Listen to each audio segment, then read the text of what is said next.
بسم اللہ الرحمن الرحیم۔ شروع اللہ کے نام سے جو بڑا مہربان اور نہایت رحم والا ہے۔ حضرت علی رضی اللہ تعالی عنہ نے ارشاد فرمایا، ان تین گھروں میں اپنی بیٹی کا رشتہ مت کرنا ورنہ آپ کی بیٹی مرجھا جائے گی، اس کی زندگی برباد ہو جائے گی۔ ان گھروں میں رشتہ مت کرنا۔ ایک روز حضرت علی رضی اللہ تعالی عنہ اپنے بارگاہ اقدس میں موجود تھے۔ ایک مالدار شخص آیا اور بہت پریشان تھا۔ اس کے چہرے پر پریشانی کے آثار نظر آ رہے تھے۔ اس نے حضرت علی رضی اللہ تعالی عنہ کی بارگاہ اقدس میں عرض کی، اے امیر المومنین، میں بہت پریشان ہوں، میری پریشانی آپ ہی دور فرما سکتے ہیں۔ حضرت علی رضی اللہ تعالی عنہ نے فرمایا، کیا مسئلہ ہے؟ کون سی بات ہے جو تم کو پریشان کیے ہے اور جو تمہیں مجھ تک لے آئی ہے؟ اس مالدار شخص نے عرض کی، امیر المومنین، میں اپنی پیاری بیٹی کا رشتہ کرنا چاہتا ہوں، ڈر جاتا ہوں کہ میری بیٹی کہیں دکھ یا تکلیف اور پریشانی میں مبتلا نہ ہو جائے۔ میری بیوی اور میں صلح باہم کر کے آپ کے پاس آپ کی خدمت میں حاضر ہوا ہوں۔ مجھے کوئی ایسا گھرانہ بتائیں جس سے میری بیٹی کا گھر آباد رہے اور ہمیشہ ہمیشہ کے لیے وہ خوش رہے اور ہم اپنی بیٹی کو ہنستا بستا دیکھ کر خوش ہوں۔ اس مالدار ہر بات میں وزن تھا، اس لیے حضرت علی رضی اللہ تعالی عنہ نے فرمایا، اپنی بیٹی کا رشتہ کرتے وقت ان تین چیزوں کا بہت زیادہ خیال رکھو۔ آپ کی بیٹی کا گھر ہمیشہ آباد رہے گا، اس کو اپنے گھر جنت جیسا محسوس ہوگا۔ آپ رضی اللہ تعالی عنہ نے فرمایا، باپ کے گھر میں بیٹی تو ملکہ ہوتی ہے اور باپ اس لیے تو فکر مند ہوتا ہے جب بیٹیاں باپ کی گھر میں جوان ہو جاتی ہیں۔ باپ کو اپنے گھر کی چار دیواری چھوٹی لگنے لگ جاتی ہے تاکہ اس کی بیٹی کو کبھی بھی کوئی گرم ہوا چھو نہ پائے۔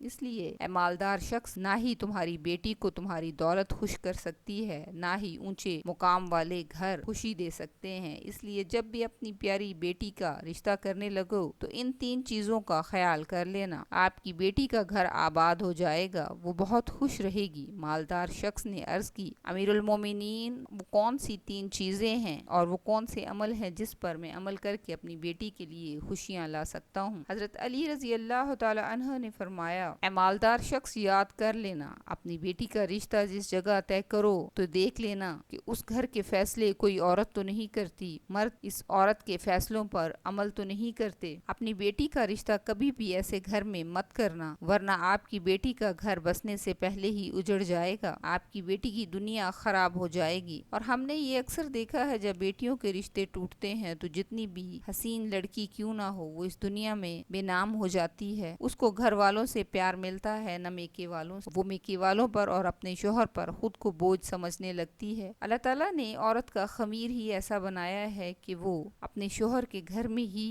آباد ہوتی ہے، اور جب اپنے والدین اور بھائی بہنوں کو پریشان دیکھتی ہیں تو اسے کسی پل بھی سکون نصیب نہیں ہوتا۔ ایسے لگتا ہے کہ یہ سارے غم اور پریشانیاں میری وجہ سے ہیں، اور اندر ہی اندر وہ گھٹ گھٹ کر مرنے لگتی ہے، تھک جاتی ہے، یا تو اپنے شوہر کے پاس واپس چلی جاتی ہے اور اس کے ظلم و ستم کا زیور بنا لیتی ہے، یا پھر اپنی زندگی سے روٹھ کر بیمار پڑ جاتی ہے۔ اس لیے مالدار شخص، اس گھر میں اپنی بیٹی کا رشتہ کبھی نہ کرنا جس گھر کے فیصلے عورت کرتی ہو۔ نمبر 2، حضرت علی رضی اللہ تعالی عنہ نے فرمایا، اے شخص، کبھی بھی اپنی بیٹی کا رشتہ اس گھر میں نہ کرنا جہاں عورتوں کی عزت نہ ہو، جہاں صرف مرد ہی حکمرانی کرتا ہو، وہاں اپنی بیٹی کا رشتہ نہ کرنا ورنہ تمہاری بیٹی کا گھر بسنے سے پہلے خراب ہو جائے گا۔ ہم نے اپنے ارد گرد یا کہیں نہ کہیں ضرور یہ دیکھا ہوگا یا سنا ہوگا جو عورت کو اپنی جوتی کی نوک پر رکھتے ہیں، حالانکہ اللہ تعالیٰ کے پیارے نبی حضرت محمد صلی اللہ علیہ وآلہ وسلم نے فرمایا، جیسا تم کھاؤ اپنی بیوی کو ویسا ہی کھلاؤ، جیسا تم پہنو ویسا ہی اپنی بیوی کو پہناؤ۔ لیکن ایسے گھر بھی ہیں جو صرف خود کو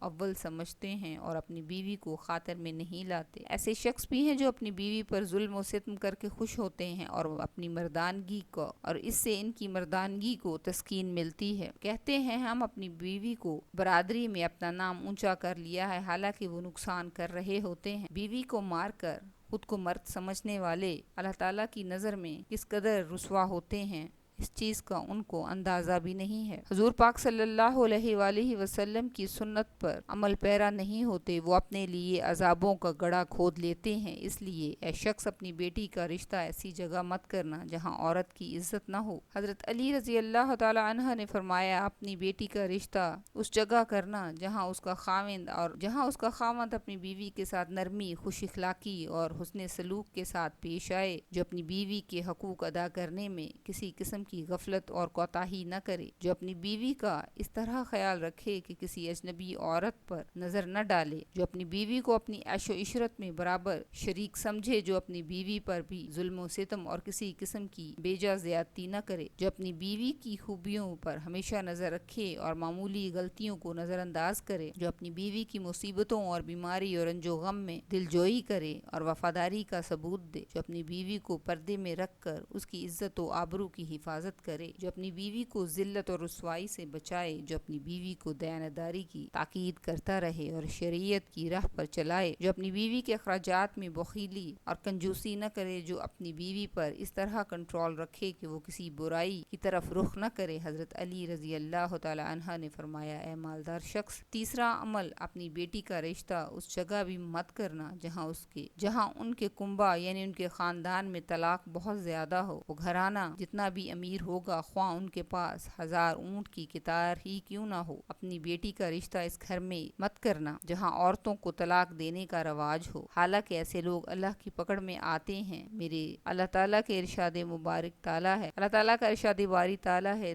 طلاق دینا بدترین عمل ہے کہ یہ عمل شیطان کو بہت پسند ہے۔ جس عمل پر اللہ تعالیٰ غضبناک ہو جاتے ہیں، وہ انسان اس دنیا میں ذلیل و خوار ہوگا اور آخرت میں بھی رسوا ہوگا، بلکہ وہ تو خوار ہو گیا سمجھو۔ اس لیے یہ ہے شخص ان 3 چیزوں پر عمل کرو اور اپنی بیٹی کا رشتہ کہیں کر دو کہ کیونکہ یہ سنت عمل ہے اور آپ کی بیٹی ہمیشہ خوش رہے گی۔ وہ شخص حضرت علی کی محفل میں آیا تو اداس ہو کر تھا، مگر آپ نے اس شخص کے سارے شکوک و شبہات کو دور فرما دیا اور ہمیں بھی ایک راہ دکھائی کہ اپنی بیٹیوں کے رشتے کیسے گھروں میں کرنے چاہیے۔ اللہ تعالیٰ سب کی بہن بیٹیوں کے نصیب اچھے کرے،